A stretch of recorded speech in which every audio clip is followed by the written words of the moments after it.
Make sure to subscribe and hit the notification bell to stay ahead of the curve. Let's get started. In today's video, we're delving into one of the most talked about controversies of this early F1 season and one that also caused tension last year: flexible rear wings despite prior warnings. The topic has resurfaced and McLaren is once again the center of attention. This is your go-to channel for the fastest updates in Formula One. We have 3 hot stories for you.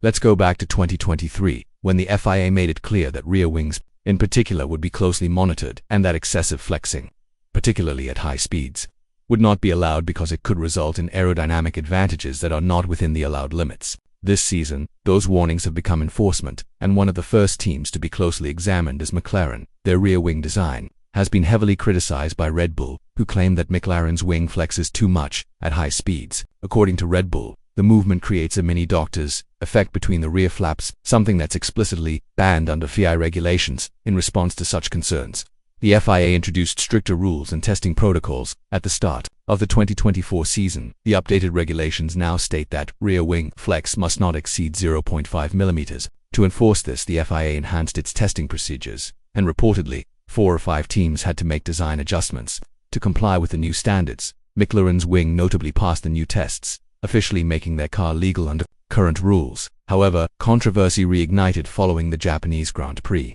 In slow-motion footage and high-resolution images captured by Racing News 365, analysts noticed that McLaren's rear wing still appears to flex significantly under load. The footage shows the wing deforming at high speeds, especially along the outer edges, briefly creating a visible gap, similar to a small Doctor's opening, before returning to its normal position. Comparative footage showed Red Bull's rear wing remaining stable and consistent under both high and low speed conditions, while McLaren's flexed noticeably more, particularly on the lateral corners. This visual difference has sparked renewed suspicion, with many questioning how McLaren's wing could behave that way while still passing the FIA's tests. So far, the FIA has not issued an official response to the footage, but insiders suggest the issue may be raised during the Bahrain GP weekend, and that technical delegates will likely be keeping a close eye on McLaren and any other team that could be pushing the boundaries of what's acceptable. It's a delicate line. Teams are always innovating within the gray areas of the rules, but the FIA's role is to ensure no one gains an unfair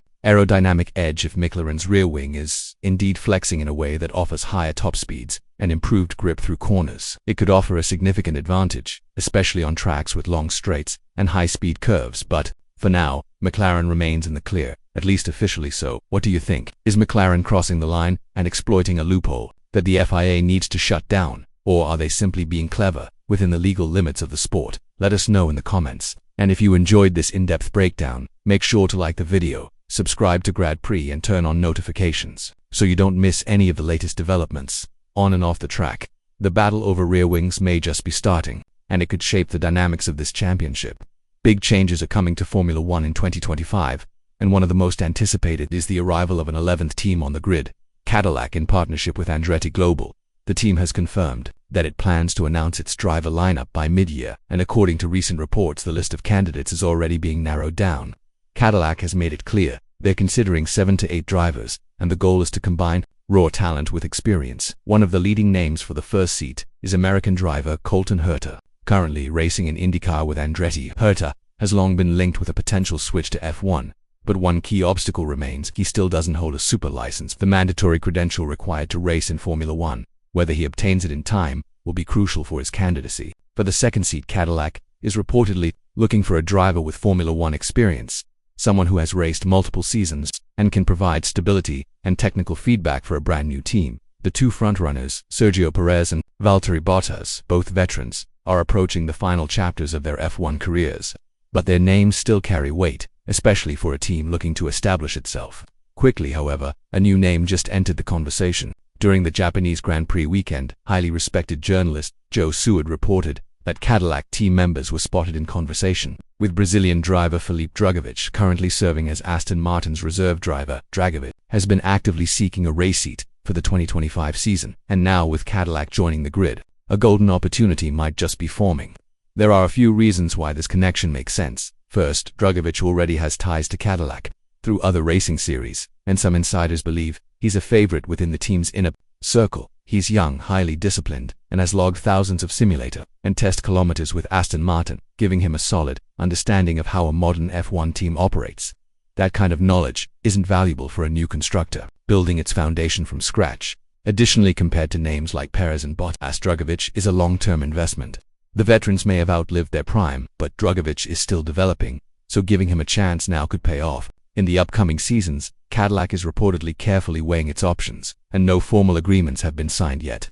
But it is certain that Drugovich is on their radar.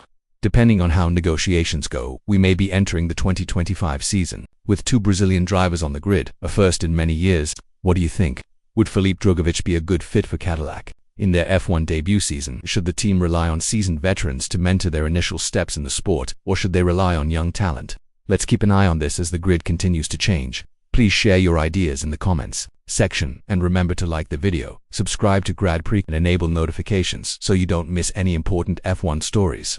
After weeks of doubts about the performance of the RB20, Max Verstappen silenced critics by securing pole position and dominating the race from start to finish. He maintained control throughout the Grand Prix, keeping McLaren's challengers at bay and never really allowing anyone to get close enough to threaten the lead.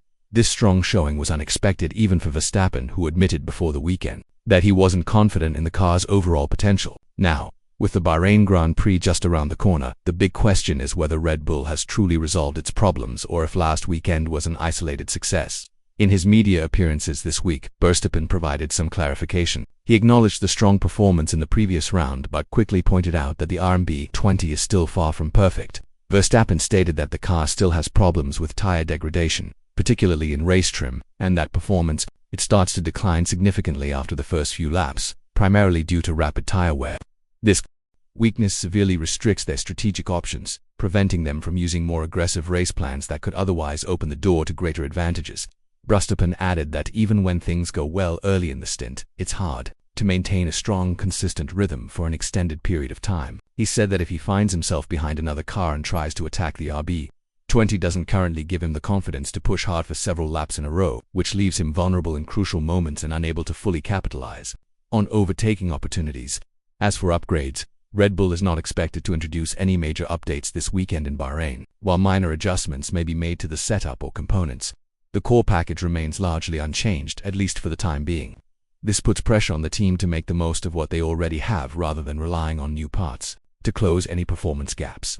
Bahrain's track characteristics are notably different from the last venue, and with its abrasive surface and high tire degradation, it's a circuit where tire wear and energy management are more important than ever. So what should we expect from Red Bull and Verstappen this weekend? Will they repeat their dominant performance and once again lead from the front? Or will McLaren or perhaps Ferrari bounce back and reclaim the upper hand?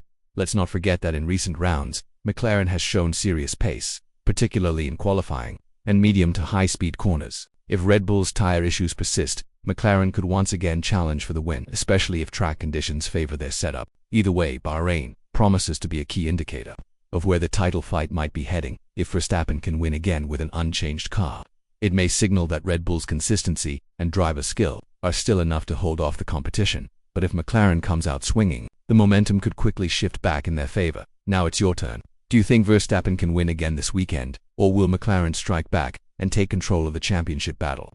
Let us know in the comments, and don't forget to like this video, subscribe to Grand Prix and turn on notifications so you don't miss a single update as we head into another thrilling F1 weekend.